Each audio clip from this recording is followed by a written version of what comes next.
Olá, bem-vindos, bem-vindas. O Zero Summit, evento este em que líderes de diferentes setores se encontram para trocar ideias, para trazer informações valiosas que vão nos levar aí a um futuro zero carbono.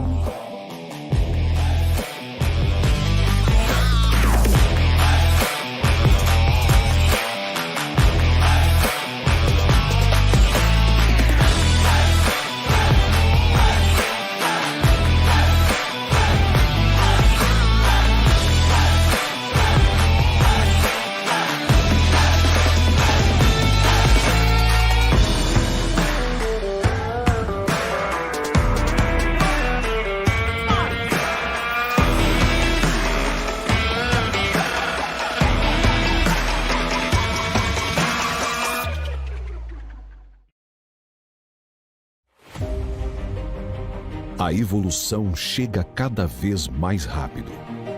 O desejo por tecnologia nos move.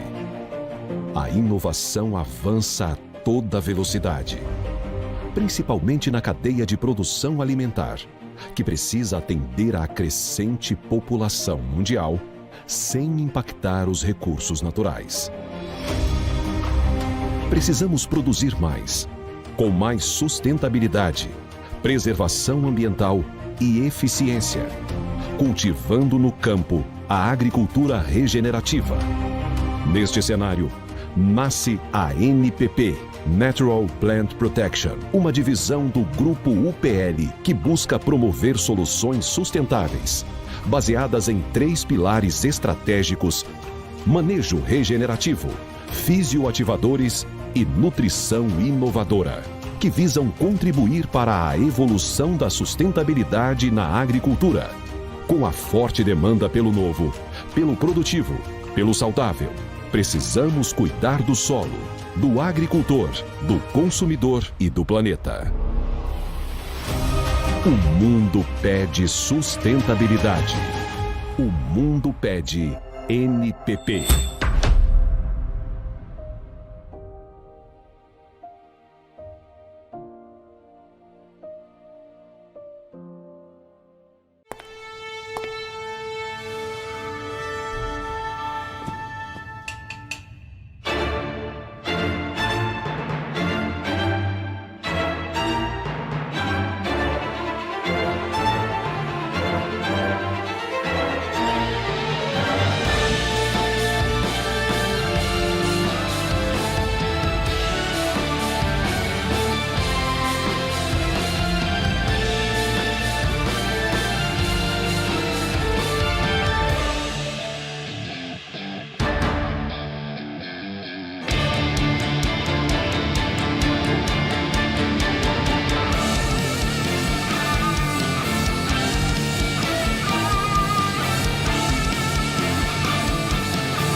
Conhecemos seus desafios. Entendemos o valor da rentabilidade em cada hectare. Porque nosso trabalho é facilitar o seu. Construindo máquinas com potência para tracionar, velocidade para antecipar, robustez para durar, precisão para superar. Desenvolvendo tecnologias com inteligência para inovar, conectividade para integrar. Somos a máquina do agro.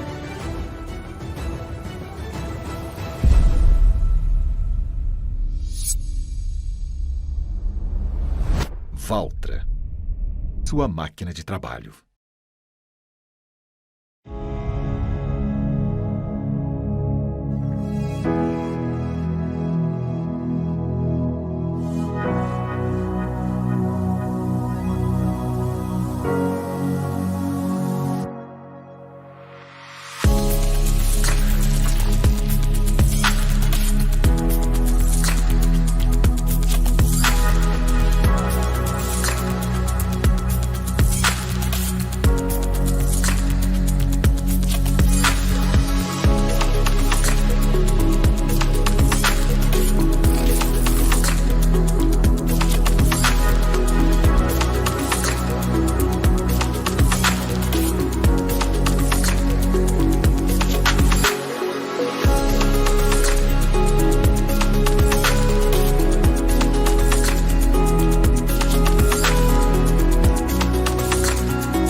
Obviamente que seria muito mais fácil parar por aqui, mas o que me faz continuar é saber que eu estou ligado a um propósito maior do que a minha própria vida.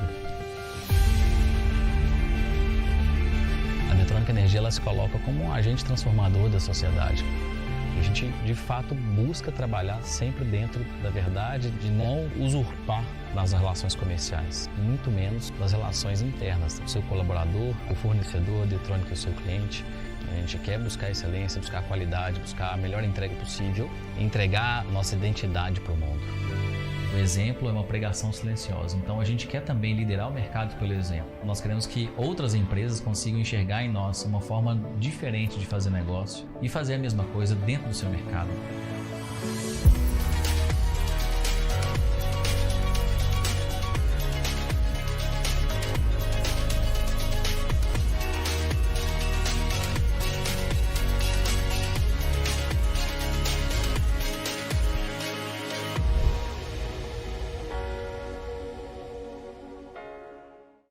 Crescimento sustentável, econômico, social, ambiental. O mundo exige de nós equilíbrio. E o que pensamos sobre isso? Quanto tempo ainda temos? Como criamos um futuro melhor? Futuro. A Enel pensa nisso todos os dias. Não é ambição. É o nosso compromisso. E como vamos convencer o mundo a pensar igual? Com o nosso trabalho, a cada nova construção, a cada operação, a cada atendimento. Assim promovemos a eletrificação. Construímos um amanhã cada vez melhor, todos os dias.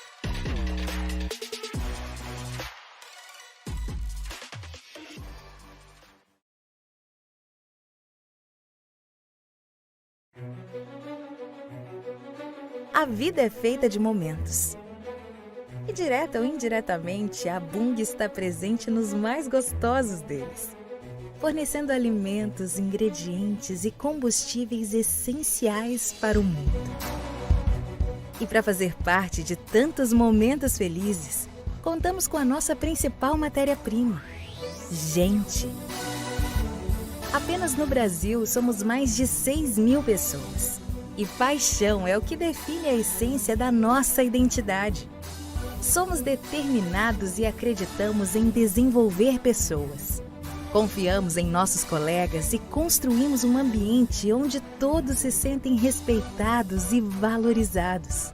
Trabalhamos com ética e inclusão, atuando de forma sustentável, transparente e pensando no bem-estar das comunidades nas quais operamos. Somos uma empresa pioneira e inovadora, formada por um time plural. Estamos sempre abertos a novas ideias, atentos ao que acontece no mundo. E sabemos que nossa capacidade de reinvenção é o que vem nos impulsionando nos nossos mais de 200 anos de presença global e mais de um século aqui no Brasil. E não importa em qual região do país ou em qual país do mundo, atuamos como um só time. Um time movido pelos compromissos com nossos colaboradores, clientes, parceiros e fornecedores. Juntos geramos valor para nossos clientes, para nós mesmos e para o mundo. Somos Bung.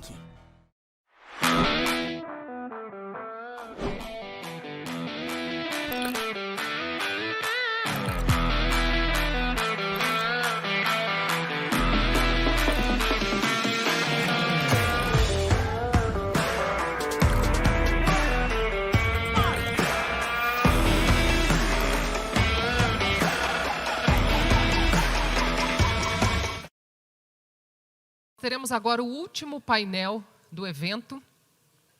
É o 6º painel de debates tão produtivos, tão instrutivos e que nos colocam a par de informações que podem nos trazer renda, além da preservação ambiental.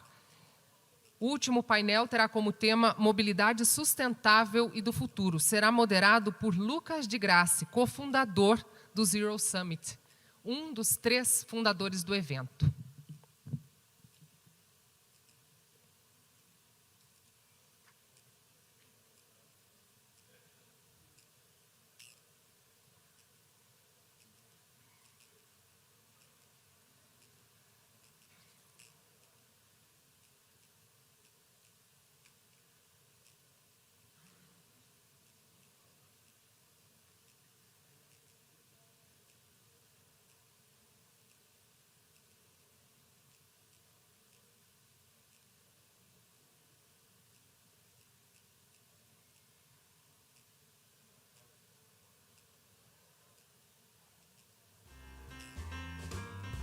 Bom, antes disso, nós teremos mais uma fala do nosso especialista em finanças e inteligência financeira, Gustavo Cerbasi, convidado especial desse evento. Ele falará conosco mais 10 minutos, numa explanação, instantes antes do painel que se iniciará em seguida. Gustavo.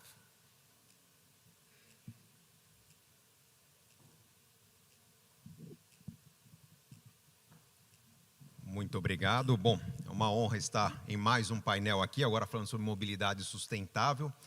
Quero fazer algumas provocações antes de começar o painel para falar sobre o futuro da mobilidade limpa, mobilidade elétrica, mobilidade talvez movida a hidrogênio verde, várias possibilidades acontecendo. A gente sabe que a gente está numa fase de transição e eu quero dar um pouquinho do meu depoimento sobre essa transição que aconteceu na minha vida.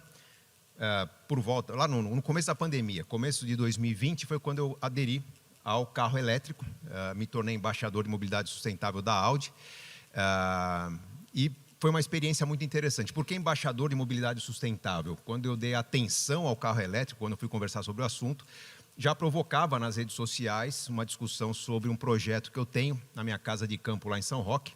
Quem procurar no meu canal no YouTube vai ver lá a playlist Casa Inteligente, que eu discuto um projeto que eu decidi fazer na minha casa, basicamente para melhorar uma propriedade que eu tinha comprado, uma propriedade que comprei como investimento inicialmente, mas gostei muito de usar a propriedade. Falei, bom, vou ficar um tempo com essa casa.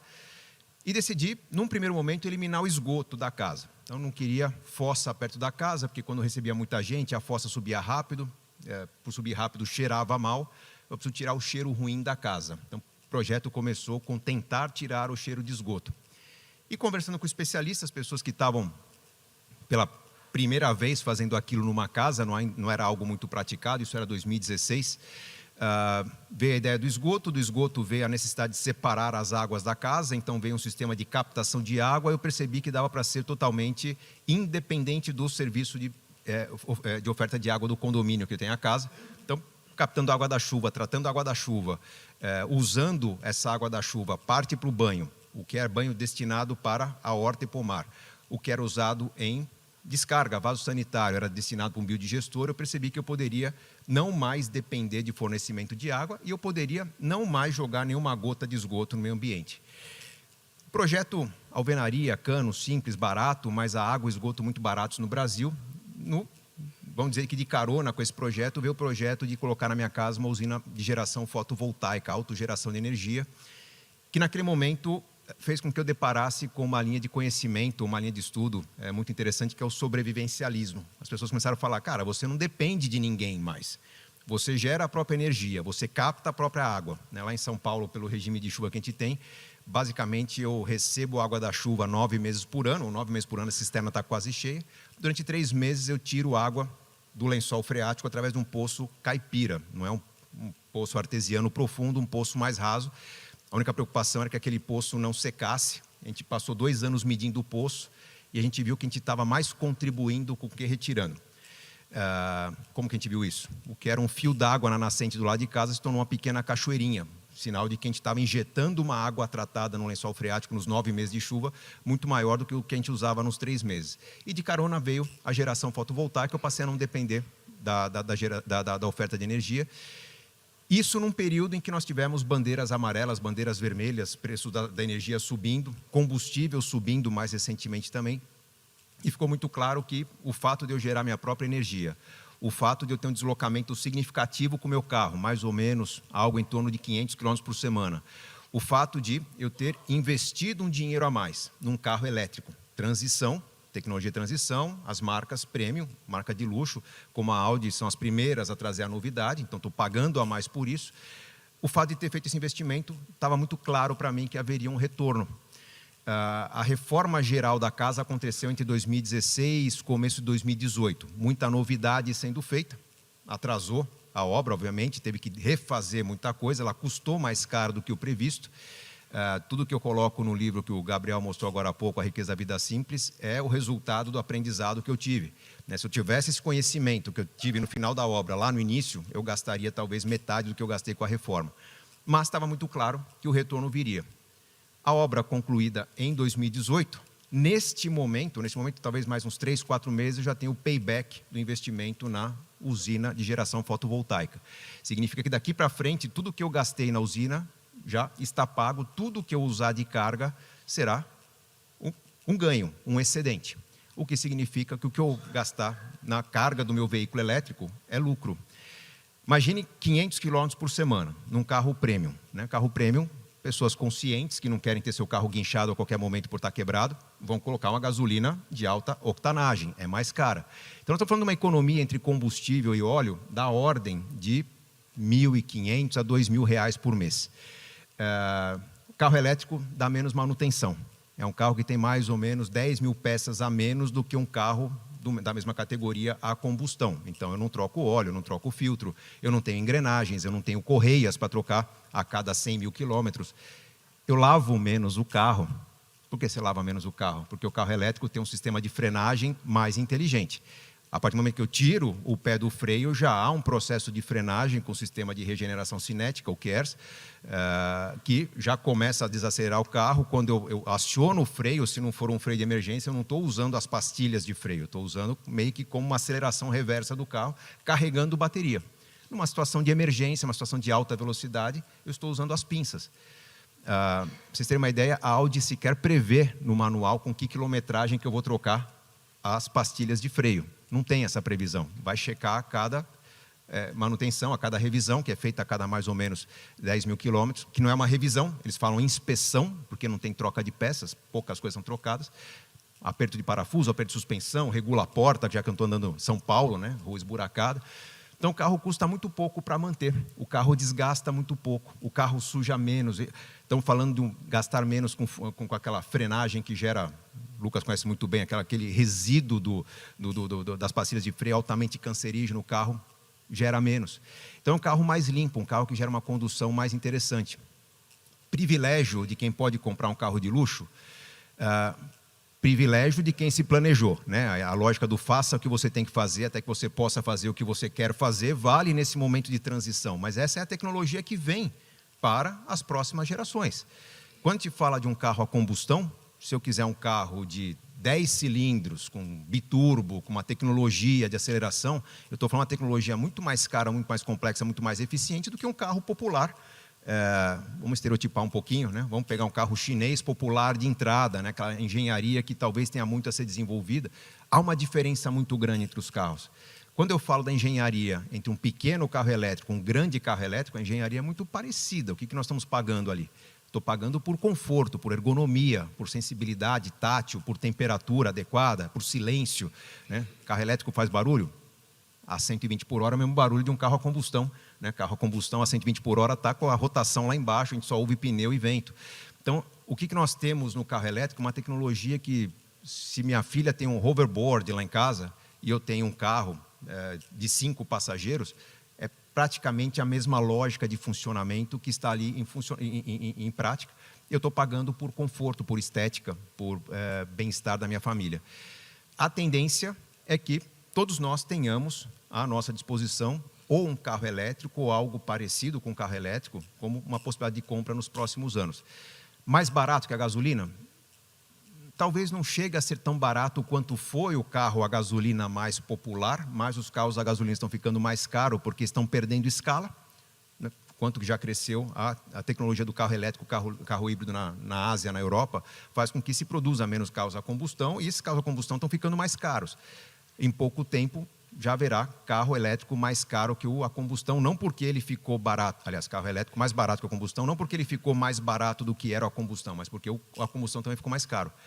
Só que a conta que a gente faz não é a conta do quanto custa ter, mas sim a conta do quanto custa manter. Assim como lá atrás, eu paguei a mais para ter uma usina de geração fotovoltaica na minha casa, poderia ter uma casa sem usina, eu sei que ao longo dos 30 anos de vida útil dessa usina, eu vou gastar muito menos do que eu gastaria se não tivesse colocado, se estivesse pagando para energia. Quando eu compro um carro elétrico, a conta é a mesma. Eu tenho que fazer na ponta do lápis, ou na ponta da planilha, ou do meu aplicativo, né, que usa para controlar as contas, quanto eu estou pagando no financiamento do carro, que agora faz mais sentido eu financiar um carro em 3, 4 ou 5 anos, não fazia num carro a gasolina, né, porque se você pensa em trocar o carro a cada 3 anos, não tem por que financiar em 5, mas um carro elétrico talvez você não tenha um porquê trocar em 3 anos. Você não vai ter aquele conjunto de trocas de peças tão caras que você tinha num carro a combustão. Então, eu entendo que a lógica do carro elétrico é uma lógica do carro que talvez fique um pouco mais tempo com as famílias, que desgaste menos, que ao final de 2 ciclos, ou seja, ao final de 2 proprietários, talvez tenha uma bateria chegando ao final da vida útil, que quando você vai trocar essa bateria, custa, em alguns casos, 1/3 do carro, no caso de um Audi, talvez 15% a 20% do carro, mas que quando você troca, você ainda tem um carro novo, você tem um carro com mais 12 anos de vida, sem grandes necessidades de troca. Então, uma lógica diferente daquela que a gente tem no carro a combustão, que um carro de 10 anos é um carro que você está comprando não um meio de transporte, mas um meio de ter problemas na sua vida. Muda bastante a realidade. Eu acho que isso faz com que a gente tenha que dar uma atenção especial à mobilidade sustentável, à mobilidade limpa, a lógica que vem agora nos carros, que alguns estão à disposição aqui para vocês conhecerem mais de perto no espaço ao lado aqui do nosso auditório. Mas é muito interessante perceber que debater carro elétrico não é debater simplesmente tecnologia limpa, é debater resultado no bolso de quem consome. Eu deixo espaço aqui para o painel, para vocês darem sequência, eu tenho certeza que a conversa vai ser apimentada. Tiagão daqui a pouco vai contar aqui a epopeia dele para chegar de São Paulo até Foz do Iguaçu, com um carro elétrico, uma viagem de curta duração. Acho que vocês vão perceber que faz muito sentido pensar nesse mundo sustentável, inteligente e rentável, com mobilidade limpa. Prazer estar com vocês, gente. Muito obrigado mais uma vez. Valeu. Agradecemos a participação de Gustavo Cerbasi, especialmente por ter compartilhado essa experiência vivida em casa. Isso fica tão próximo da realidade de todos nós. Daremos sequência agora ao último painel do evento, que será conduzido, moderado por Lucas de Grassi, cofundador do Zero Summit.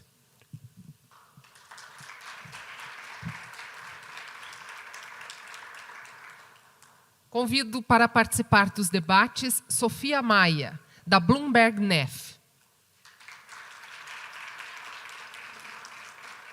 Marcos Amaro, da Amaro Aviation.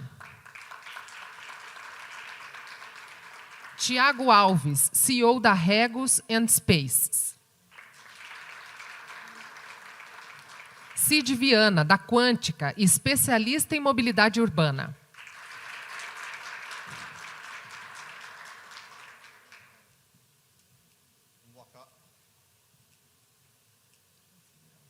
Boa tarde a todos. Estamos chegando ao fim do nosso Zero, mas temos mais um painel sobre mobilidade. Eu vou contar, a gente vai começar com uma história interessante que eu queria mostrar para todo mundo. Essa é a cidade de Nova York, essa é a Quinta Avenida, nos anos 1900. E você pode ver as carruagens, né, os cavalos, como o principal meio de transporte de Nova York. E por que eu estou mostrando isso? Porque o grande problema de sustentabilidade da cidade de Nova York era esterco de cavalo. Manhattan era infestado de rato e doença porque não tinham de jogar tanto esterco de cavalo. Qual foi a solução de sustentabilidade para o cavalo? O Model T da Ford, carro a combustão interna. Sustentabilidade não necessariamente significa você ir abraçar a árvore, você deixar de fazer uma coisa, mas fazê-la de forma mais eficiente. Então, a mudança do cavalo para um carro a combustão foi um termo de criar sustentabilidade. 100 anos depois, essa foto é de 1913. Então, isso foram 13 anos depois, né?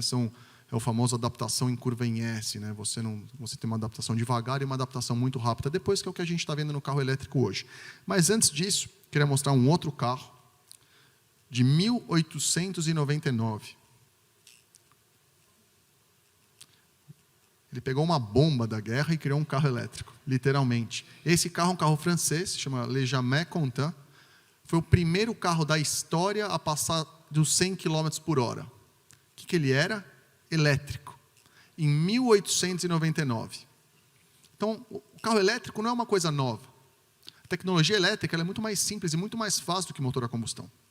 A grande diferença é as tecnologias evoluíram para serem financeiramente viáveis agora, em escala, a gente ter carro elétrico. E por isso que a gente está tendo essa adoção tão alta de carro elétrico. Passados 120 anos desse carro, tecnologia praticamente a mesma. A gente tem aviões elétricos, que é onde eu vou conversar depois com o meu grande amigo Marcos, sobre as tecnologias do futuro da aviação. Esse é um avião de decolagem vertical, de uma empresa inglesa, 100% elétrico. Só que será que esse avião é sustentável? Como é que a gente vai fazer o voo? O quanto dá para usar atualmente as baterias? Quanto elas substituem os aviões? Tanto que, agora eu vou provocar uma outra ideia, na minha opinião, um dos projetos mais sustentáveis para a aviação é esse aqui. Um avião a diesel. Um avião que reduz em 10 vezes o custo operacional de um avião do mesmo tamanho a jato.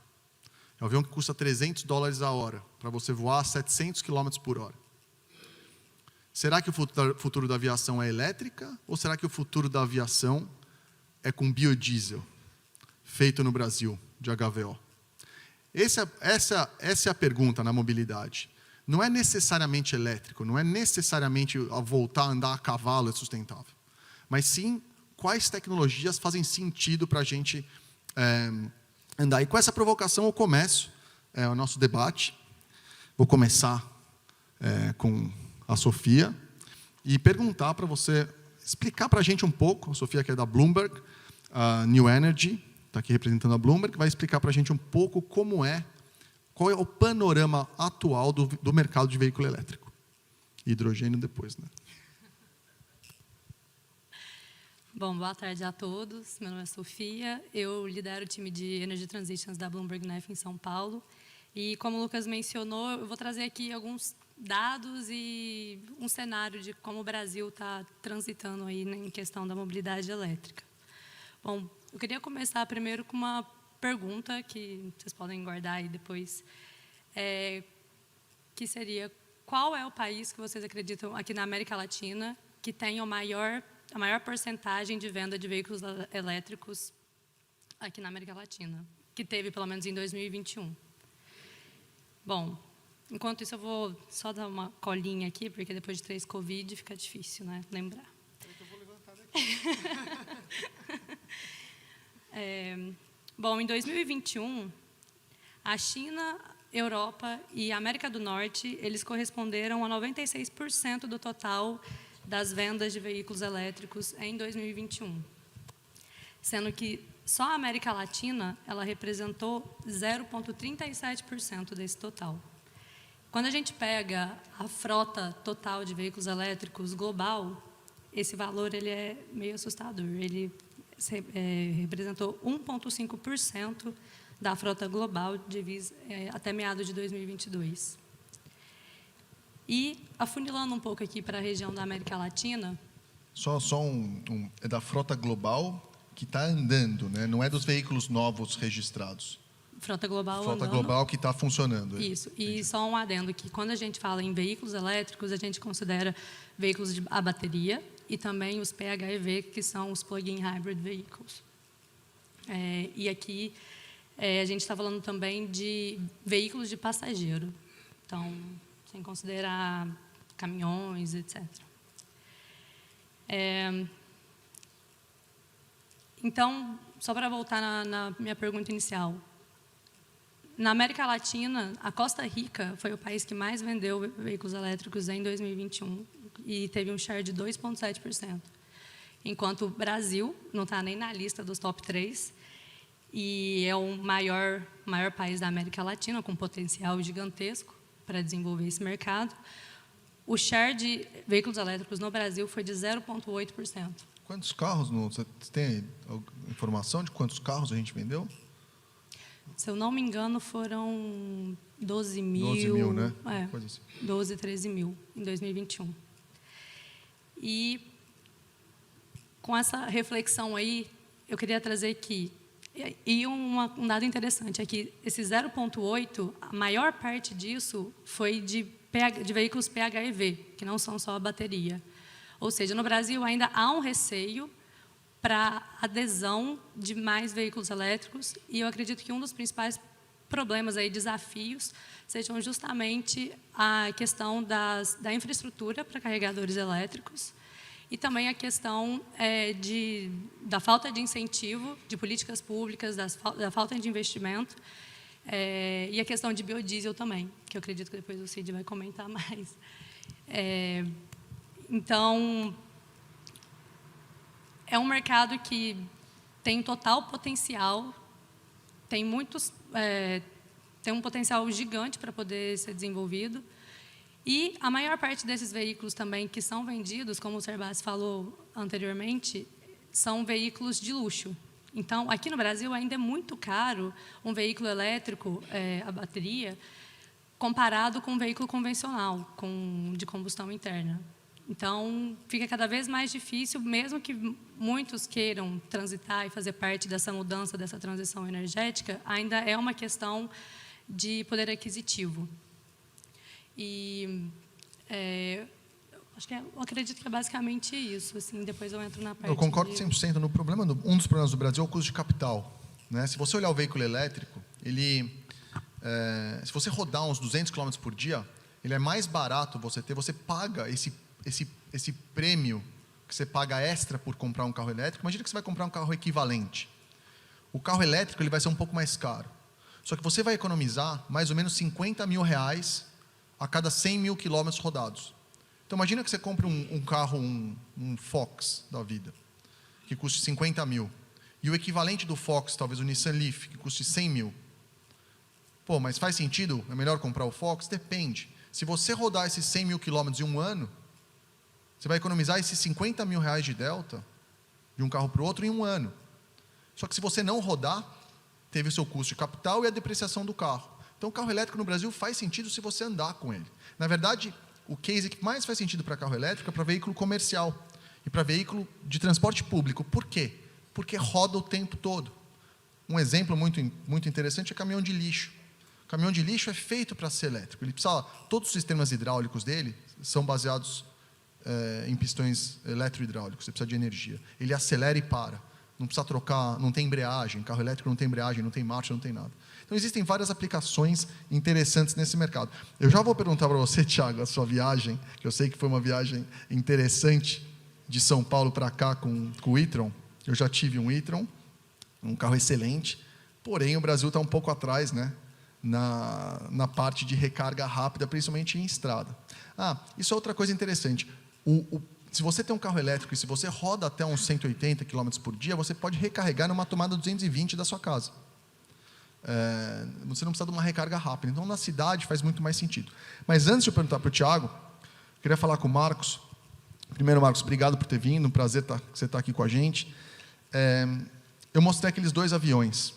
Você está começando uma empresa de aviação aqui no Brasil.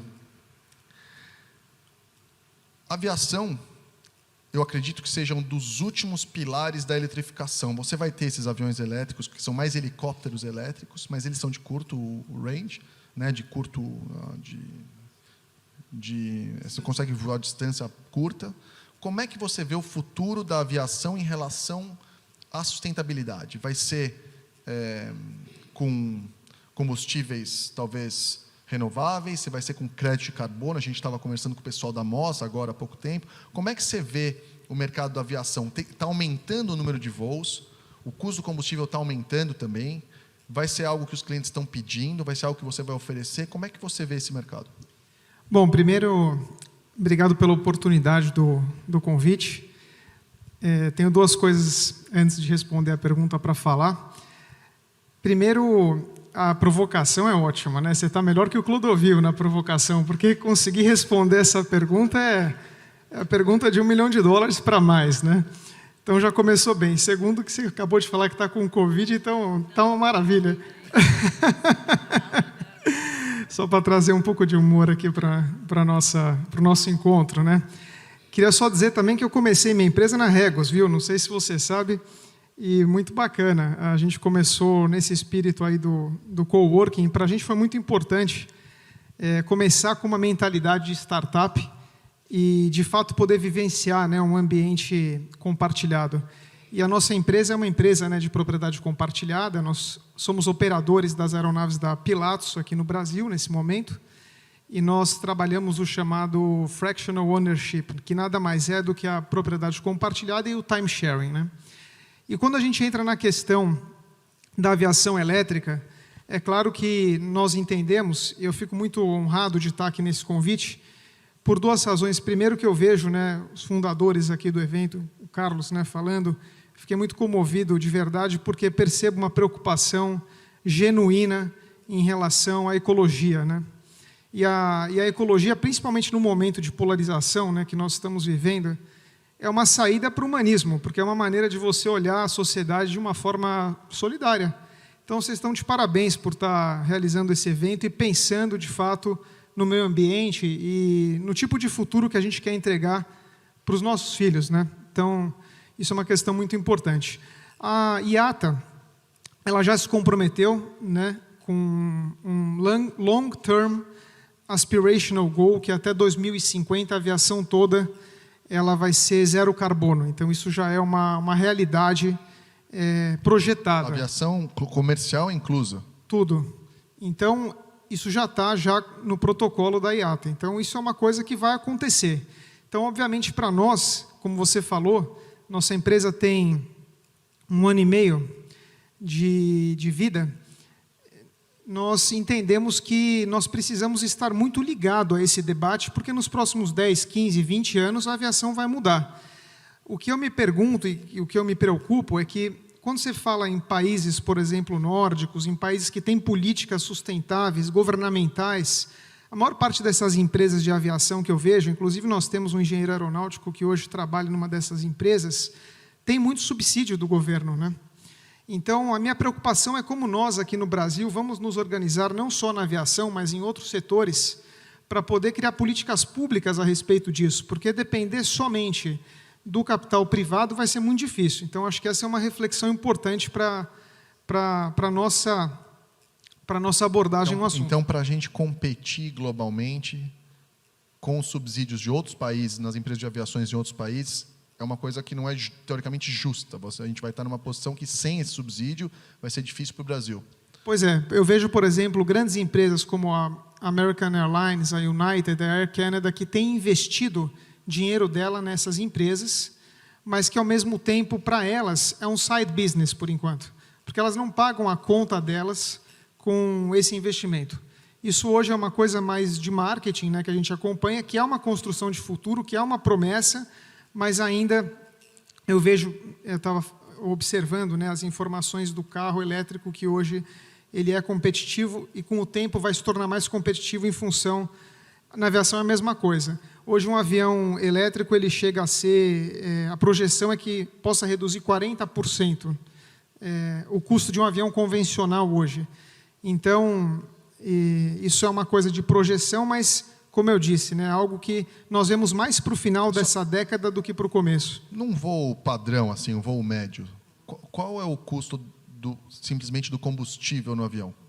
Combustível representa cerca de 60% do custo variável. Então, é um custo muito representativo, né? Então, a gente sente na pele, efetivamente, né? Entendi. Então, acho que assim, o Brasil... pelas palestras que a gente viu, inclusive no Agro ontem, que a gente tem esse potencial dessa produção de créditos de carbono em abundância, a um custo muito competitivo. O que falta, e que ficou claro para a gente ontem, é o mercado regulado, por exemplo, a Lufthansa poder comprar esse crédito do Brasil. A Lufthansa já tem que comprar crédito de carbono, né? Mas ela não pode comprar do Brasil ainda. Se ela puder comprar do Brasil, gera um mercado gigantesco para a gente. Essa foi uma das discussões da última palestra de ontem, que para mim foi algo muito esclarecedor. E para o mercado de aviação privada, eu acredito que seja parecido, né? A gente pode ser um exportador aí de tecnologias de mitigação de combustíveis e de mitigação de carbono de uma forma geral, seja com crédito e seja com combustível, né? Pois é, o que a gente tem feito hoje já, de forma ainda muito comedida, né? Se associar com algumas ONGs que a gente possa oferecer esse crédito, né, de modo que a gente contribua para uma emissão menor, mas como algo ainda sugestionável aos nossos clientes e não como uma obrigação. Mas, como nós estávamos falando, quanto mais o tempo passa, mais vai ser, de fato, uma realidade e quase que uma obrigação, né, a gente aderir a essas políticas. Entendi. Obrigado, Marcos. Tiagão, tudo bem? Conta pra gente aí sua epopeia de viagem, por que você resolveu fazer e os desafios que você achou, em forma geral, quanto tempo demorou para vir de São Paulo para cá? Claro. Bom, boa tarde de novo a todos, né? Eu já estou no meu 7º ano de propriedade de carro elétrico. Né? Quando eu cheguei era tudo mato. Quando a gente só não cortou o mato porque não seria sustentável, né? Nós ajudamos a fazer um caminho aí ao longo desse trajeto. Devo dizer, não sei se vocês ficaram com dó de mim ontem vendo os vídeos eu dirigindo 13 horas até aqui. Alguns de vocês ficaram com dó, comentaram lá no Insta. Total de 16 horas de viagem. Quando eu fui sair ontem cedo de casa, falei assim, num carro convencional seria... As mesmas 16 horas, provavelmente. Contando que 13 horas de viagem, seria até saudável fazer pelo menos 1 hora de parada a cada 4 horas de viagem. Né? 1 hora para jantar, 1 hora para almoçar e 2 paradas de café de meia hora. O tempo seria exatamente igual, não mudaria nada. Quando eu fui sair de casa de manhã ontem, todo mundo falou assim, você está doido? Eu falei, não, por quê? Porque eu vou de carro elétrico? Os caras, não, porque tem caminhoneiro fechando estrada. E aí mas olha só. Foi o que a gente pensou aqui também. Olha a intempérie. Porque quando você compra um carro a gasolina, você não pensa em onde tem posto de gasolina, concorda? Tanto faz, tem na esquina da tua casa, se tem na estrada, você não tem essa preocupação. Carro elétrico é diferente. O proprietário de carro elétrico, ele tem que se cercar de informações estratégicas, mesmo num país igual o Brasil. Eu discordo um pouquinho ainda sobre infra. Eu acho que o Brasil está caminhando para ter uma infra boa. Não é um Estados Unidos, não é uma Europa, mas também não é o que a gente estava acostumado a ser como o Brasil. O Brasil sempre foi um país 10 anos atrasado com tudo quanto é tecnologia. Hoje em dia, não. Talvez a gente não produza ainda o carro elétrico aqui, não produza as baterias, que eu acho que é onde a gente deveria estar investindo, trazer a produção de carro elétrico também para cá, para o Brasil, né? Para o Brasil ter essa tecnologia. Mas nós temos, do outro lado, uma matriz energética verde, temos a possibilidade também, temos boas estradas. Mas para contar, então, saí cedo, né? Rodei mais quilômetros ontem eletrificado do que o Lucas no ano inteiro de temporada na Fórmula E dele lá. Quantos quilômetros dá? A primeira coisa que ele falou foi isso quando ele chegou. e mais rápido também, devo dizer. Brincado. Isso aí já não é verdade. E planejei minhas paradas, assim, como dono de carro elétrico, você sempre tem que pensar o seguinte: qual o pior dos casos? Né? Como eu não tenho tanta infraestrutura de recarga, qual o pior dos casos? Então, o e-tron, que está até aí, né, o preto, eu vim com ele, é um carro com autonomia muito boa, chega a fazer 400 quilômetros, né? Mas eu trabalho com uma autonomia funcional de 350, sempre guardando ali uma reserva. E planejei uma parada em Registro, planejei uma parada em Curitiba e nunca tinha vindo de Curitiba para Foz de carro, não conhecia a estrada. Eu fui pelas informações de aplicativo, né? Para quem não conhece, tem um aplicativo que chama, quem tiver curiosidade em saber onde tem carregador, PlugShare. Você enxerga todos os carregadores que tem no Brasil e no mundo. É muito legal. Bom, saí, né? Estava com medo também das manifestações, devo dizer. Achei que ia ficar preso, que ia ter que mudar minha rota. Primeiro posto eu parei para carregar, correu tudo bem até certa parte. Deu uma boa carga. Quando eu estava para sair, a cidade inteira ficou sem luz. Não foi só no posto, a cidade inteira ficou sem luz. Então, falei, já terminei aqui, vou embora. Olhei minha autonomia, tenho 300 quilômetros, daqui para Curitiba 260, estou super tranquilo. Cheguei em Curitiba, pude testar com exclusividade o primeiro carregador rápido de Curitiba de 150 kWh lá, na concessionária da Audi, que foi muito bacana. Aliás, tinha um trânsito de carro elétrico para estacionar. E para quem estiver pensando em comprar carro elétrico, tem que vir junto um curso de Media Training. Porque o que você dá de entrevista quando você para carregar o carro é impressionante. Você vai carregar... Tem coisa que eu já deixei até impresso. Tipo, quanto tempo leva para carregar? Você já mostra para a pessoa, né? Mas roda quantos quilômetros? Celebridade instantânea. Ótimo, adorei o termo. E é impressionante, porque é isso mesmo, é uma catequese de mercado que você está fazendo. Então, parei em Curitiba na hora do almoço, gravei aqueles videozinhos para vocês verem ali, né? Fui postando algumas coisas. E aí começou a minha segunda parte da jornada. Estrada nova, qual eu não conheço. Carregadores, a qual eu não conhecia também. Porque de São Paulo para Curitiba eu já tinha feito algumas vezes e super tranquilo. Já tinha ido para Floripa, para Porto Alegre de carro. O que aconteceu? Quando eu saí de Curitiba, eu tinha me planejado para fazer uma parada só para cá. Falei, eu vou rodar 300 quilômetros, paro, carrego mais 300 quilômetros, 1 horinha de carregador rápido ali me atenderia, termino de chegar em Foz. O que eu não previ, Lucas? Os carregadores, né? eles são a cada 80 quilômetros no Paraná, porque é muito legal, que é a Eletrovia Paranaense, né, que foi instalada há alguns anos pela Copel. É muito interessante, inclusive, quem tiver curiosidade, eu gravei um dos vídeos dessa Eletrovia. Só que eu não conhecia a estrada, eu não conhecia que tinha 3 serras, né, para vir para cá. E eu planejei as paradas nos carregadores errados, porque como eu não conhecia a estrada, eu planejei parada em carregador que vinha depois da serra. Então eu tinha que primeiro subir a serra para depois parar no carregador. Então eu fiz conta de autonomia que eu acabei ficando próximo ali de ter não uma parada, né? Porque eu tinha qual o software de navegação que você usou, do próprio carro ou do Waze, por exemplo? Olha, dá para você. Hoje o Waze tem uma função para carro elétrico, tá? Quem quiser, no Waze tem, no Google Maps tem. E no próprio carro também tem uma coisa que eu acho muito legal, que é muito usada até na aviação também, que é mostrado um mapa de autonomia, né? Você vê aonde você está e até onde você chega. Isso ajuda muito, porque você joga o pin ali, você joga o ponto, e você tem noção visual se você chega lá ou não. Não, porque eu falo isso porque no Tesla, você tem, quando você usa o app do carro, ele sabe se o carro vai subir ou descer. Então, por exemplo, se você sai e o carro elétrico ele carrega se ele desce. Então, por exemplo, em vários casos, se você está em cima de uma serra, por exemplo, e você coloca que você vai chegar num ponto mais baixo, o carro mostra que você vai chegar com mais energia do que você teve. Então, na verdade, assim, você começa com, sei lá, 80% e chega com 85%. Então, isso muda muito. E se você usa o Waze, que é o que eu uso normalmente, ele não faz esse cálculo. Eu usei muito o GPS do próprio e-tron, que faz essa inteligência, por isso desse mapa geográfico, que é legal. Mas o que acontece, né? A gente está acostumado com o Waze, é o teu negócio. Você quer usar o Waze, ao mesmo tempo que você tem que usar o GPS do carro. É muita informação para quem ainda tem que prestar atenção na estrada, né? Todos os caminhoneiros que pararam, né, que não tinham mais a manifestação, eles estavam entre Curitiba e Foz do Iguaçu, tá? Porque o que eu passei de caminhão de lá para cá é impressionante. Eu fiz um pequeno log da minha viagem aqui, né? Então, assim, eu fiz uma disputa contra o sistema de regeneração do carro. Eu deixei o carro no automático, para o computador fazer o trabalho dele, versus eu fazendo o pé ali, né? Tira o pé do acelerador, deixa ele regenerar. Perdi miseravelmente. Cheguei à conclusão que a inteligência do algoritmo é muito melhor. 20% melhor que eu, o carro regenerou. Por quê? Porque ele sabe quando é descida, então ele não acelera, né? Ele não acelera tão forte numa saída, talvez ele não calça 48 igual eu para pisar lá embaixo, e por aí vai. Uma outra coisa interessante, muitos carregadores, nesse meio do caminho, eles precisam de autenticação por celular. E olha que interessante, gente, no posto de gasolina ou no hotel onde eles estão, não pega celular. Então você fica naquela coisa, né? Se eu preciso liberar o carregador usando um QR Code, usando um celular, mas eu não consigo usar o celular, aí vai um pouquinho contra essa experiência tecnológica que você tem do carro. O carregador funcionava, eu só não conseguia o celular funcionar. Aí tudo bem, né? Teve um frentista super gente boa que fez um tethering para mim, ele compartilhou a internet dele, eu consegui fazer. Faz parte, né? Cheguei à conclusão que a minha playlist é horrível.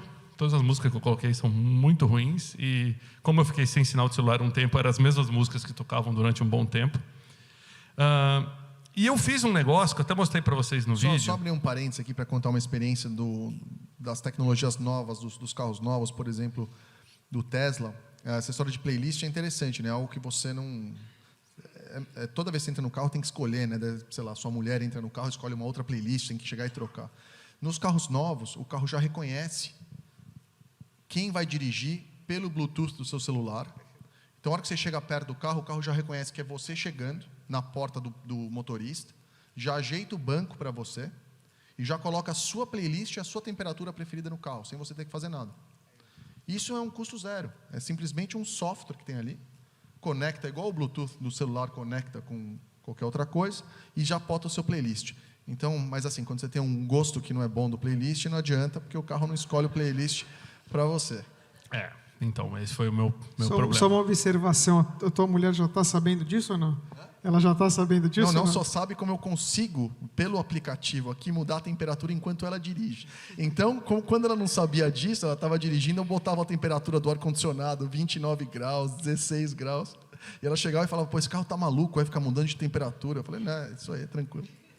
Aliás, o ar-condicionado, para quem não sabe, que é um grande ladrão de autonomia de carro elétrico. Por exemplo, ontem, à noite, né, porque eu cheguei quase meia-noite aqui, estava frio já lá de fora. E eu lá, 22 graus dentro do carro, o carro tem que usar uma resistência para aquecer. E isso é um ladrão de autonomia muito maior do que quando ele tem que resfriar. Mas para fechar, então assim, eu fiz no meio do caminho um negócio chamado carga de oportunidade. Eu estava passando por um dos carregadores, eu não precisava carregar, eu estava com 85% de bateria. Pela minha autonomia, eu chegava no segundo carregador. Só que aí veio o princípio da prudência, até porque, né, já tenho carro elétrico há bastante tempo. Eu parei, 15 minutos, fiz a carga complementar. Me salvou. Por quê? Porque em uma das serras eu peguei muitos acidentes, muito trânsito, desvio, e eu tive que desviar minha rota 40 quilômetros. E como eu tinha que... Eu planejei para parar num carregador aqui no Hotel Palmeiras, que eu chegaria com mais ou menos 40 quilômetros, né, sobrando, eu cheguei com apenas 10 quilômetros. Ou seja, se eu não tivesse feito a minha carga de oportunidade, que é um conceito que o dono de carro elétrico tem que ter, eu poderia estar um pouco mais apertado.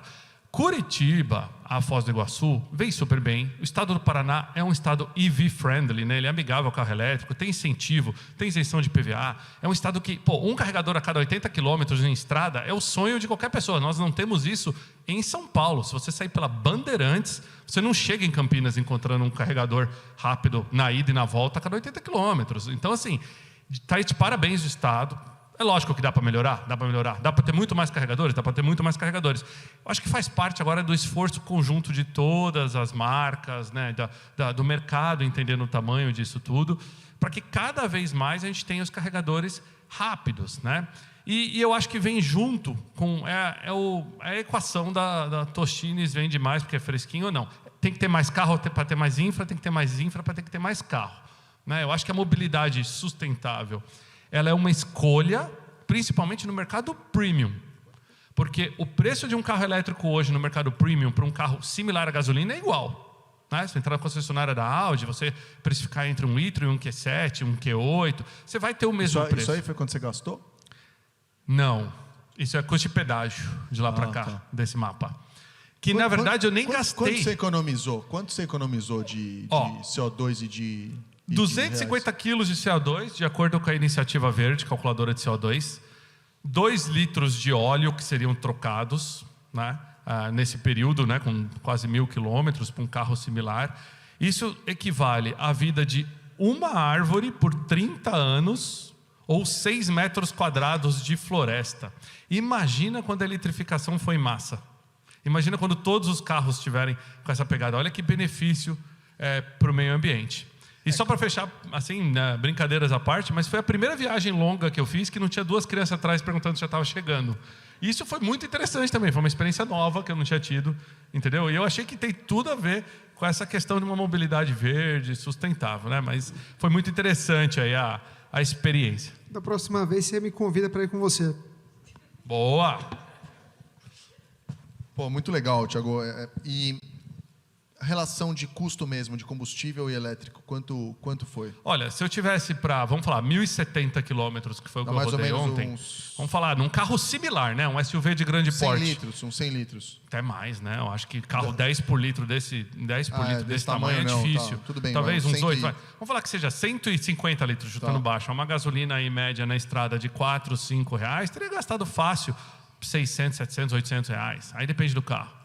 700 reais e da recarga elétrica? Eu não paguei nenhuma recarga, todas estão liberadas desses postos, tanto os postos da EDP, da Audi, quanto os da Copel liberados. O único posto que cobrava no caminho era o Copel de Curitiba, que não foi o que eu parei, porque eu parei no da Audi. Por enquanto, essas cargas incentivadas são muito interessantes, porque o que eu fiquei fazendo no Graal enquanto o meu carro carregava? Comendo. Né? Não é bom para a saúde, então, talvez. Eu cheguei a pensar em fazer um vídeo de o que fazer enquanto seu carro carrega, fazer umas brincadeiras, entendeu? Mas fiquei com medo de ser expulso do fórum. Mas sabe que isso é interessante porque acabou de sair um estudo da Starbucks. A Starbucks quer agora ser o principal ponto de recarga de carro elétrico nos Estados Unidos. Então a Starbucks, que vai vender café, agora ela vai vender energia para você enquanto você toma café. Então ela quer ser, né? Aliás, existe uma concorrência grande entre quem que vai fazer esse trabalho, mas ela quer fazer exatamente isso. Você vai recarregar o carro em 15 minutos, você toma lá um café, gasta lá 5, 6, 7 dólares tomando um café. Nessa linha, eu comecei a colocar carregadores veiculares nos ambientes da Regos e do Spaces há mais ou menos 5 anos atrás. Nunca imaginei que ia sair no jornal do carro, no espaço de coworking, estava lá. Meus clientes hoje tomam decisão em alugar escritório com base no carregador. Então, por exemplo, o cara comprou um carro híbrido, plug-in, o cara comprou um carro elétrico, ele precisa de um escritório. De repente, ele encontra uma empresa que tem um escritório que tem um carregador contra uma que não tem. Qual que ele vai optar? Né? A que tem um carregador. Então, é a mesma coisa. Eu acho que todos os negócios hoje têm que estar preparados para isso. Tem que ser uma preparação bem feita, né? O cara tem que saber que o proprietário de carro elétrico hoje, ele ainda é incipiente para o mercado. Ele não é um teste de mercado, mas o mercado ainda não é um mercado maduro. Então, assim, tem que estar preparado para diversas dúvidas, para diversas perguntas que ele pode ter, para alguns tipos de perrengue. Eu brinquei muito com vocês, mas ontem foi uma viagem que eu fiz, eu sou experiente no tema, né? Sou engenheiro, né? Até brinquei com o pessoal ali no meu carro, eu conecto o meu carro em qualquer tomada, tenho quanto adaptador, tal. São muitos anos dirigindo carro elétrico, mas não é fácil. Não é uma viagem, por exemplo, que qualquer pessoa que pegaria um carro elétrico e nunca dirigiu um carro elétrico na vida ia conseguir fazer da mesma forma, ia passar um pouquinho de perrengue, principalmente com essa questão assim de os tipos de carregadores, como encontrar, etc. e tal. O bom sinal é que carro elétrico é como se fosse uma tribo, todo mundo se ajuda, né? Então eu jogava nos grupos ontem de carro elétrico que a gente participava e falava assim, galera, alguém sabe se o posto Paineiras, Laranjeiras do Sul está funcionando? Cara, em 5 minutos, todo mundo lá para de carro elétrico, eu carreguei hoje de manhã, lá estava ok, pode ir, tal. Então isso é legal, tribaliza, né? Você acaba criando esse senso de comunidade. O que é muito interessante são esses R$700 de economia, né? Então, assim, se você imagina que você fizesse 1000 viagens dessa, é o preço do carro, são R$700 mil, mais ou menos, vai? Pensando nisso, que é o que mais ou menos é feito para durar a bateria, 1 milhão de quilômetros. Então, essa economia direta financeira que faz muito sentido. E outro fator interessante que não é colocado nessa conta é o custo da melhoria da qualidade do ar. Então, o que a gente perde de tempo de qualidade de vida e de perdas de dias ou meses de morte prematura por causa da qualidade do ar, ainda não é colocado na conta. Mas, como você falou, depende também um pouco da matriz energética do país. E o Brasil tem uma matriz energética limpa, a gente viu no painel de energia do ano passado. Então, eu queria perguntar para você, Cid, nesse sentido, assim, você que viu essa mudança, aí, você que estudou, é especialista nessa mudança para mobilidade sustentável, para você, como você está vendo isso, quais são os próximos passos e o que pode ser feito de uma forma mais global para acelerar isso? Primeiro, boa tarde a todos aí. Queria só completar aqui uma pergunta, eu ia fazer aqui, mal educadamente para você. Vem junto com o carro elétrico a ausência das crianças atrás ou é opcional, alguma coisa assim? Não, pessoal, só... Kit de divórcio, só contextualizando aqui, antes de responder, Lucas, é muito legal eu estar aqui, eu agradeço muito a oportunidade, e até a maioria do pessoal aqui que é da região está muito me acostumado aqui a me ver trabalhando com a Quântica, eu sou diretor de alianças e novos negócios. Mas eu faço parte de um grupo de empresas que durante 30 anos eu fui diretor de tecnologia de mobilidade urbana. E assim, aquela primeira foto lá que o Lucas colocou ali, dos carros de 1929, eu estava tentando ver se encontrava algum colega, tá, do projeto, porque são muitos anos já percorrendo. E quando as pessoas, até dentro da pergunta, ouvindo o pessoal aqui comentar, experiência do Tiagão, falando de aviação com recursos elétricos, os números que a Sofia trouxe e tudo mais, Fórmula E e tantas outras coisas, me vem à cabeça sempre a questão do seguinte, da cultura que foi desenvolvida ao longo desses anos. Porque a gente está falando aqui, todo o teor desses 2 dias estava voltado à questão do sustentável, do verde. E o que é a mobilidade sustentável? Há pouco tempo atrás, e acreditem, realmente há pouco tempo atrás, a gente falava de mobilidade e isso era restrito à engenharia de tráfego. Tá? Não é de tráfego, tá? Apesar de fronteira, é de tráfego. Então, apesar de que dá para conciliar. Mas o que a gente discutia? O que era a grande transição que a gente falava? Dentro das cadeiras da engenharia, quando a gente falava de mobilidade, a preocupação era, no seu conceito, as pessoas precisam se locomover. As pessoas precisam se locomover com certa facilidade, dar direito de ir e vir. Mas assim, quais eram as principais preocupações? Eu participei de projetos, por exemplo, como os corredores de ônibus da cidade de Curitiba. Participei de projetos como a reestruturação do centro de Roma, a área periférica de Barcelona, projeto semafórico das cidades da República Dominicana, onde para cada furacão destruía tudo. Era um projeto para os fornecedores fantástico, né? A cada 10 dias eles vendiam tudo de novo, né? Porque vinha um furacão, destruía e tinha que fazer tudo de novo. E o que era sempre a preocupação em relação a isso? Precisamos diminuir o tempo de deslocamento e colocar o máximo de pessoas alojadas de forma confortável. Havia uma certa preocupação, preocupação com qualidade de vida, mas absolutamente se falava da questão de sustentabilidade. Então, corredores de ônibus, vamos socar ônibus. Tá? Então, quem conhece um pouco do projeto urbanístico da cidade de Curitiba, vamos colocar os ônibus articulados, estruturas gigantescas que compõem 200, 300 pessoas no ônibus. No horário de pico, cabe 400, 500, né? Contraria física, certo? Quem conhece de Curitiba sabe do que eu estou falando, certo? Mais ou menos metrô em São Paulo e outras situações nesse sentido. Projetos de metrô, por falar nisso, a preocupação era com o orçamento, o budget da obra, ou como seria feita a perfuração, sustentação. Ninguém falava de qual era a preocupação com o meio ambiente. Ninguém discutia no sentido de um foro mais apropriado ou dentro do ambiente de engenharia como isso era feito. Eram conceitos ainda assim muito acadêmicos.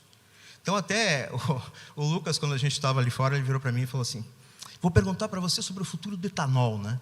Eu falei: pode perguntar, não vou saber responder. Daí ele falou assim para mim: pô, mas você não é especialista em mobilidade? Sim. Mas é muito legal o fato dele ter feito esse desafio, porque hoje, quando a gente fala de mobilidade, não é só a engenharia de transporte. Você tem situações falando de recursos de IoT, de internet das coisas, dentro de um carro. Você tem situações de mercado, né, como foi falado pela Bloomberg, de números de situações em que você tem hoje o mercado conduzindo uma tendência ou sendo conduzido por uma tendência. Então, hoje falar de mobilidade é uma coisa muito mais ampla. Então, quando a gente discute a questão da mobilidade sustentável, a gente está falando de um último nível de uma esfera que começa desde o fato da necessidade de transportar-se, de andar de um lugar para o outro, passando por todos os conceitos de proximidade, de ambiente, dos contextos de cidade inteligente, que foram discutidos aqui anterior. É muito comum me perguntarem: mas uma cidade inteligente, ela começa pela mobilidade, ela termina pela mobilidade? Ela tem que ter mobilidade em algum momento, ela não é nem começo nem fim. E todos os aspectos dos combustíveis utilizados, o que será que vai ser o futuro da aviação no que tem sentido de mobilidade? O que vai baratear? O que vai diminuir? O que vai melhorar? Então, você tem uma multidisciplinaridade de pessoas, de profissionais trabalhando dentro do contexto, que foge dos simples mapas de qual vai ser o tempo de verde de abertura de uma cidade, tempo de limpeza de um semáforo. Inclusive nas cidades europeias está tendo um direcionamento para reduzir a quantidade de carros. Esse é outro ponto. Os prédios novos têm bem menos vagas, por lei, e as ruas estão cada vez menos eles estão tentando tirar os carros das ruas e dar mais mobilidade para micromobilidade, bicicleta, patinete, enfim. Perfeito. Alguns projetos, como na Europa, por exemplo, a cidade de Londres, tem um projeto muito interessante em que é não ter mais carros na área central da cidade. Se construir grandes torres ou grandes estruturas de estacionamento e proporcionar meios de transporte verdes, sustentáveis, para que as pessoas circulem no miolo. Por quê? Não só o aspecto de sustentabilidade, mas toda a questão de que hoje é um problema ter carros dentro de alguns ambientes. A velocidade média, esse é um fator interessante, a velocidade média do veículo em Londres não alterou nos últimos 100 anos. Então, exatamente, a velocidade média é igual. Exatamente. Apesar de toda essa nossa tecnologia, você tem não houve alteração. E como você bem provocou no começo, por exemplo, a questão do esterco dos cavalos, hoje a gente tem outros tipos de estercos, né, produzidos dentro da questão de mobilidade. Então, por exemplo, o estresse gerado, isso não se discute. Não se discutia anteriormente e agora vem se discutindo. O estresse gerado por um engarrafamento de 20 quilômetros, quem é de São Paulo tem essa situação, é o mesmo que uma operação cardíaca. Principalmente com o filho. Com o filho é o infarto total, né? Não é só a operação cardíaca. Então, por exemplo, quanto tempo nós passamos dentro dos carros em grandes metrópoles?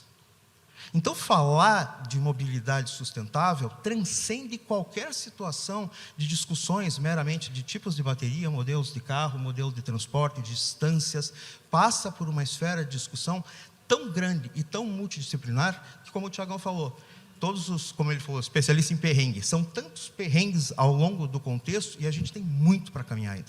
Eu acho que esse é o principal fator que hoje a gente pode tirar do aspecto sustentável da mobilidade. Essa preocupação, essa mudança de mindset em relação a não só falar de transporte, falar de todos os aspectos que estão envolvidos a ela. Não, sem dúvida, é muito interessante ver isso, inclusive a parte de mobility as a service, né? De você não ter mais o carro. Da mesma forma que a gente estava conversando, Marcos, sobre o que você falou sobre fractional ownership de avião. Por quê? Porque é um ativo em depreciação. O carro, um dos maiores ativos em depreciação, ele passa 95% do tempo parado. Então, assim, muito provavelmente, essa diminuição também de você ser dono do veículo e ter 90% do tempo o carro parado, você vai acabar usando mais aplicativo, que já acontece, né? Pelo menos comigo, quando eu estou em São Paulo, eu praticamente só ando com aplicativo e táxi, porque é mais rápido. Você usa o táxi, você usa o corredor. E também você não tem todo o problema de ter um carro, achar onde parar, custo de impostos, entre outras coisas. Só aproveitando, achei muito interessante o que o Gustavo estava falando sobre o planejamento financeiro e os sacrifícios que ele teve que fazer para poder viabilizar o projeto da casa dele inteligente, né? Então, acho que essa conscientização, né, porque eu acho que se trata muito de conscientização, né, isso que você está promovendo aqui, é uma conscientização em direção a isso. Então, para eu poder te dar a resposta, para daqui a 20 anos de amizade, a gente sentar e olhar o que aconteceu, eu apostaria mais no avião elétrico do que no avião a diesel, em função disso que está acontecendo, né? Não do ponto de vista da matemática atual, mas do ponto de vista do que está sendo promovido no mundo. E vocês são agentes transformadores em direção a isso, né? Essa parte, sem dúvida, essa parte dos aviões elétricos, dos eVTOLs elétricos, a gente teve o CEO da Eve, que é a spin-off da Embraer, no ano passado, para falar um pouco disso, falou um pouco de hidrogênio e elétrico e tal. Ele falou que vai baratear muito o custo de transporte, essa viagem entre cidades. Então, o que o helicóptero hoje representa como custo seria algo como 10% ou 20% do custo do helicóptero com um eVTOL elétrico. Então, você poderia, por exemplo, ir de um polo ao outro polo com um eVTOL. Seria um pouco mais caro que um Uber hoje. E daí usar a mobilidade compartilhada ou micromobilidade para ir do ponto A ao B. E isso faz sentido e eu acho que vai ser uma combinação junto com o carro elétrico. Só para terminar, então, eu queria que você pudesse... A gente conversou um pouquinho, né? A gente, na parte de energia, falou muito sobre hidrogênio verde. Então, eu tenho que perguntar para a gente ter uma noção da parte de mobilidade e uso de hidrogênio verde. Muita gente fala de carro a hidrogênio, muita gente fala de outros tipos de mobilidade, de outros tipos de armazenamento de energia. Funciona, não funciona? Como é que a Bloomberg vê o mercado de hidrogênio para a mobilidade? Tá. Antes, eu só queria fazer um gancho com o que o Cid, o Thiago, você comentou antes, que a BNEF ela tem um estudo que chama Electric Vehicle Outlook, que é olhando até 2050 quais são as tendências para o mercado elétrico no mundo. E, inclusive, a gente começou a trazer uma nova análise para entender que vai ter uma queda da demanda também de veículos. Então, assim, isso, levando em consideração a questão de sustentabilidade e tudo mais, é justamente o que o Lucas estava falando, que a tendência é aumentar e melhorar cada vez mais as ciclofaixas, as calçadas, para as pessoas caminharem mais, andarem mais de bicicleta, e também ter uma melhora nos transportes públicos para justamente ter uma diminuição na venda de veículos. E sobre hidrogênio, lá na BNEF a gente tem o que a gente considera uma escada de eficiência, de acessibilidade do hidrogênio. Então, é como se fosse aquelas... Sabe quando você compra a geladeira, vem lá A, B, C, D... Eu nunca comprei uma geladeira. Graduação de consumo. Graduação de consumo. Eu estou brincando. A escada do hidrogênio ela é justamente nesse mesmo esquema. Então, assim, as questões que estão localizadas no plano, no degrau A, B e C, por exemplo... É onde o hidrogênio vai ser usado primeiro, exatamente. Né? Onde tem o menor custo de oportunidade de implementação do hidrogênio. Exatamente. E um desses usos seria para amônia, para metanol, para navios, amigos de carga. Porém, quando a gente fala de veículos de passageiro, veículos leves, hidrogênio não é uma realidade, não é uma questão. Claro que já tem... Viu, Rodrigo? já tem empresas que estão tentando desenvolver, já tem alguns protótipos, porém, isso não é viável, porque quando você pega o custo das baterias, que a tendência daqui para frente é só cair, apesar da alta que a gente está vendo agora, devido à guerra da Ucrânia, inflação, escassez de recursos de matéria-prima, de qualquer forma, ao longo do tempo, o preço da bateria vai cair ainda mais, vai se tornar mais competitiva, e também é o que o Lucas falou, quando você compara um carro movido a hidrogênio e um carro elétrico, o peso, o maquinário dele é muito mais complexo, muito mais pesado, muito maior do que um carro elétrico, que já é uma questão, já é viável, todo mundo já presente.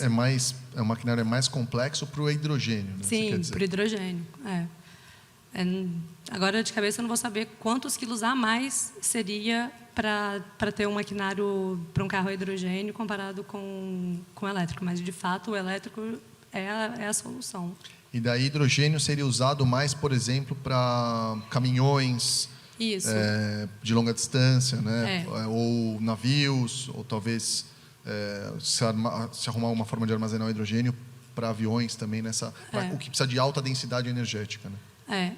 Às vezes, também, por exemplo, caminhões de mineradoras, que demandam muito, então aí já começa a ser um pouco mais viável.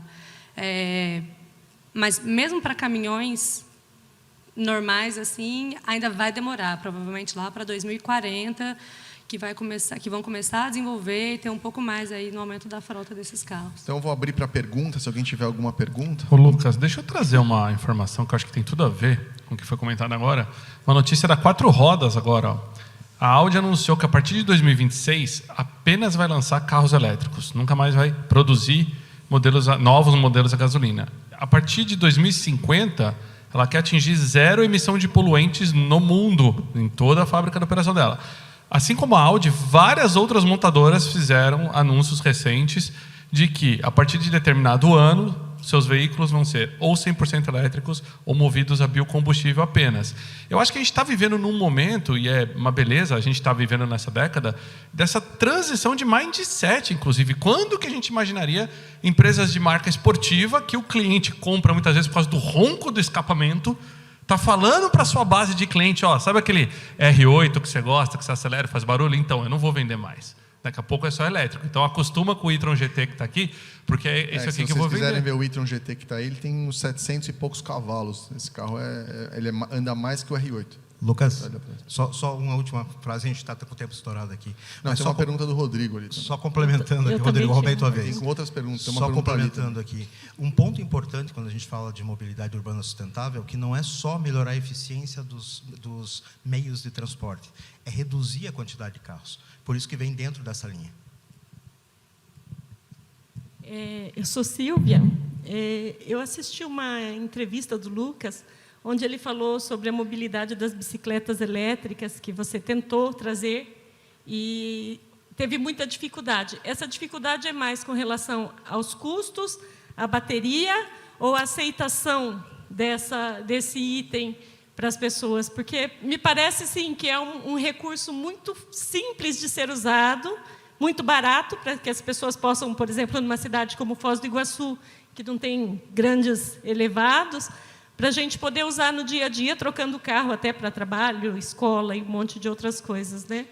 Então, eu gostaria que, se você pudesse explicar, na reportagem eu não consegui entender muito bem, a maior dificuldade que você encontrou quando você tentou esse projeto para o Brasil. Obrigado, Silvia, pela pergunta. E a resposta é simples, né? Como grande parte do mercado brasileiro, o que me atrapalhou foi o governo e a tributação. É isso. Se não fosse isso, a gente estaria cheio de bicicleta elétrica aí. Então,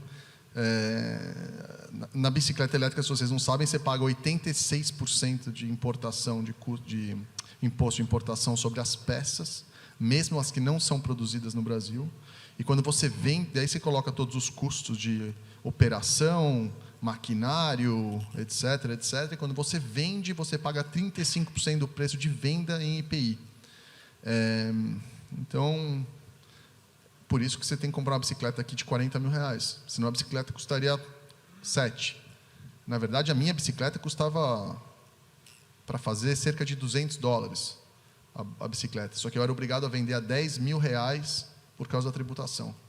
Então, assim, o governo brasileiro destruiu a indústria brasileira em várias áreas, e bicicleta é uma delas. A gente não produz nem corrente de bicicleta mais no Brasil. Então, esse foi o grande problema. Mas, sem dúvida, eu acredito muito na micromobilidade.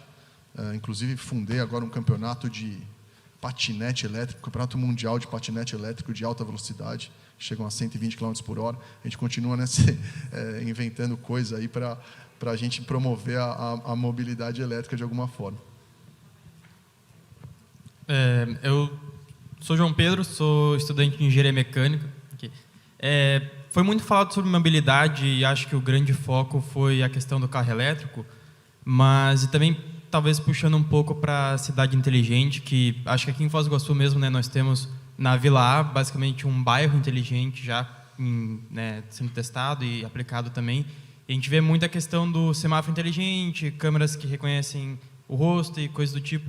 E pensando talvez não necessariamente numa cidade inteligente, na tecnologia ou em semáforos inteligentes como um exemplo, mas pensando talvez na questão da mobilidade em novos bairros ou até mesmo novas cidades. Se não me engano, Brasília foi planejada, então foi comentado na viagem que o computador, no caso, foi 20% mais eficiente, se não me engano, do que o nosso motorista.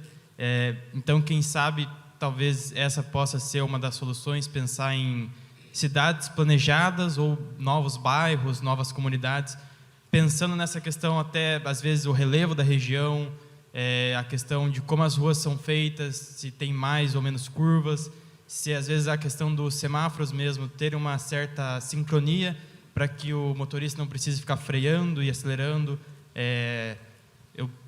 Resumindo basicamente a pergunta, como que as cidades inteligentes podem tentar melhorar a questão da mobilidade, não apenas pensando na tecnologia em si, em como a tecnologia vai fazer, como a tecnologia, no caso do exemplo, o semáforo inteligente, mas quem sabe algumas coisas que podem parecer mais básicas, como simplesmente uma sincronia ou uma rua que seja reta ao invés de ter algumas curvas.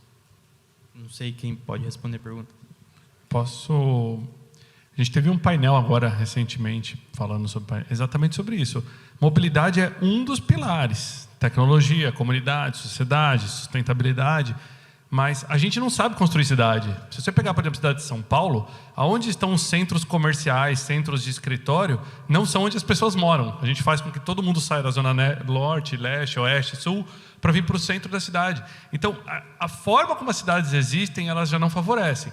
Existe um movimento muito grande de nascer novos centros urbanos em bairros residenciais. O trabalho híbrido ajuda com isso. Então, a sociedade tem que mudar como um todo, porque não é só uma questão de subida e descida, é melhor esse caminho ou aquele. Depende do que eu tenho que fazer lá, né? O caminho pode ser só uma descida para todo mundo ir para o centro da cidade, mas se eu tiver que fazer todo mundo voltar na subida no final do dia para dormir, você não tem a ineficiência, você não tem a eficiência que você busca, né? Ele vai ser ineficiente. Então, é um conjunto de desenho, de arquitetura. Por isso que não é um tema tão simples, né? Ele tem que ser construído a 6 mãos: iniciativa privada, comunidade e governo, né? Brasília é um bom exemplo, mas mesmo Brasília, né? Quem tem carro elétrico em Brasília se beneficia muito da cidade plana e tudo mais. Só que Brasília força com que as pessoas se desloquem tanto quanto São Paulo. Não sei se você sabe, as cidades piores de trânsito no Brasil é Rio de Janeiro, primeiro, São Paulo, terceiro, Brasília. Então, assim, não é porque ela foi planejada que ela é melhor para a mobilidade. Ela foi pessimamente planejada. Então, deixa eu só complementar o raciocínio rapidinho aqui do Tiagão. Na verdade, quando a gente fala de mobilidade urbana nas cidades atuais, a gente não fala de projetos tecnológicos, a gente fala de projetos adaptativos. É conseguir tornar o que a gente tem em mãos como matéria-prima dentro das cidades, e cada cidade tem um DNA, tem uma característica, num formato que seja possível de se aplicar tecnologias, enfim, metodologias que façam a adaptação possível dentro das condições para uma situação ideal. Posso falar? Pode. Última pergunta, porque eu estou sendo pressionado aqui de todos os cantos. Boa. Ó, ela está chegando perto, tá vendo? A última pergunta, e daí a gente termina, por favor. Bom, parabéns aí pelo painel, fantásticas as informações que vocês trazem. Na verdade, uma pimenta e uma pergunta. Apesar do Lucas desdenhar aí do meu hidrogênio verde, eu não vou... Foi a Bloomberg. Mas uma coisa, eu não vou abrir mão do carro elétrico de vocês. Eu fiz uma conta aqui, uma bateria da Tesla Powerwall, e a gente falou muito sobre o Gustavo, ao começar aqui o painel, falou de toda a tecnologia que ele tem na casa dele. Eu acho que um grande sonho que ele tem, acho que todos nós que temos energia solar nas nossas casas, é desconectar do grid, né? Eu até brinco, eu falo que vou fazer um churrasco lá em casa o dia que a gente para colocar fogo no medidor da concessionária, né? E convidar o Zero Summit e todo mundo para poder ir lá ver. Mas até que isso aconteça, e para que isso aconteça, a gente precisaria ter bateria. Então a Tesla, e aí a gente falou muito aqui do carro Tesla, a Tesla Powerwall é uma solução para isso. Hoje uma Tesla Powerwall custa $11.050. Ela tem uma capacidade de armazenamento de até 13,5 kWh. O modelo mais barato da Tesla, que é o Tesla Model 3, hoje ele está por $37.500. Então, se a gente pegar, e ele tem a bateria dele tem uma capacidade de armazenamento, o mais simples, né, de 60 kWh. Dariam aí 4,4 Teslas Powerwall. Então, a gente já vê que é mais barato eu comprar um Tesla Model 3, que além de ser a Powerwall da minha casa, vai ser também meu meio de locomoção, do que comprar as baterias e colocar na casa, e aí eu posso literalmente sair do grid. E aí a pergunta é justamente isso. A gente vê essa tecnologia dos carros elétricos agora sendo bastante difundidas, mas ela era na minha visão, né, era para ser o último step do carro elétrico. O carro elétrico saiu do carro a combustão, nós fomos ali para o carro híbrido, depois o plug-in, e o elétrico seria talvez aí uma tecnologia mais evoluída, não sei se essa é a palavra correta.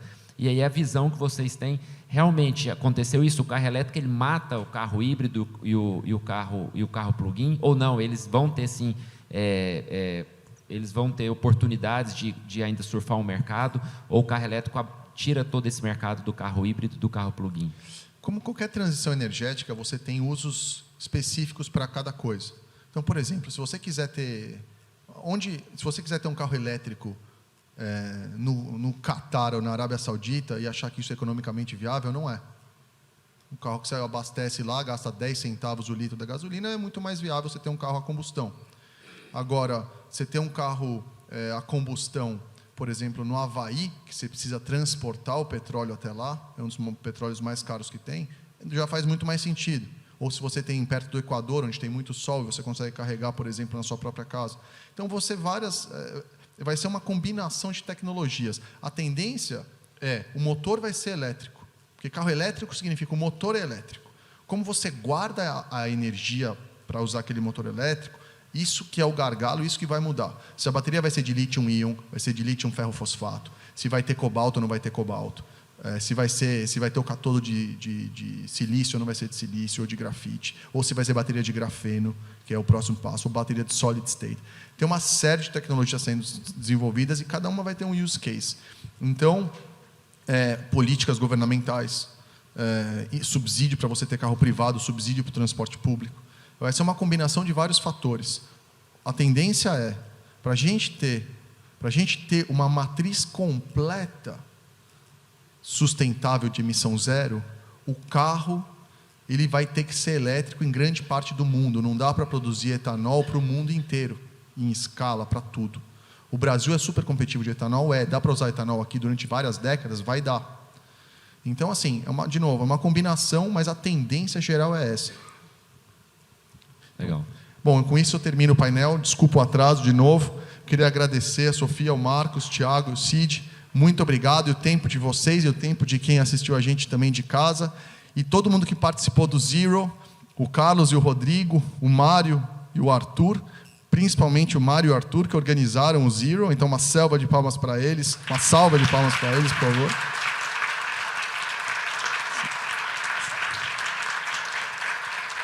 Parabéns, Mário e Arthur, muito obrigado. Muito obrigado a todos os palestrantes, todos os nossos amigos e parceiros aqui do Zero. Ah, é verdade. E para a gente trazer aqui na Foz, obviamente, o Cid, que está aqui no painel com a gente, ele ajudou a trazer, a criar esse evento fantástico aqui, a nossa visita nas Cataratas, em Itaipu. Então, muito obrigado a todos. Fico muito feliz e vejo vocês em março, junto com a Fórmula E, que depois de 10 anos a gente conseguiu trazer para São Paulo. Então, o Zero Summit 2023 vai ser em março. E vejo vocês lá. Muito obrigado. Até lá. Agradecemos a todos os participantes desse último painel do Zero Summit. Como você é especialista em velocidade, a gente precisava te pressionar um pouquinho. Eu convido os painelistas para o registro agora, vamos tirar uma foto. Em seguida, nós convidamos todos vocês que estão aqui presentes para também participarem da foto com eles, com os organizadores do evento, tá?